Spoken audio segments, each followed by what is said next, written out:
Ito po ang dahilan ba't nagkakaroon tayo ng karamdaman. Pag sobra-sobrang asukal sa mga bata sa brain nila, ang tawag doon ADHD. Pag sobra-sobra namang asukal sa brain ng mga matatanda, ang tawag doon ay dementia or Alzheimer's disease.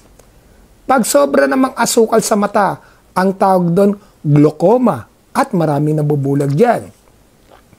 Ang sobrang asukal naman sa pagtulog, ang tawag diyan insomnia.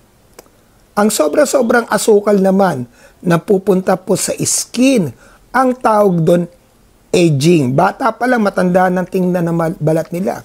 Pag sobra-sobra namang asukal sa blood, ang tawag doon diabetes. Pag sobra namang asukal sa katawan po natin, ang tawag doon cancer. Lahat po ng sobra ay masama. Tandaan nyo, ang sugar po natin, ang carbohydrates, kailangan 20 grams, maximum 50 grams lamang po, para maging healthy ang bawat isa po sa atin. Alam nyo, ang hirap magkasakit. Kahit wala kang milyon, maglalabas ka ng milyon pag nagka-cancer ka. Kaya sa panahon ngayon, bawal magkasakit. Ako po si Doc Roger Topacio, sharing good vibes and good life.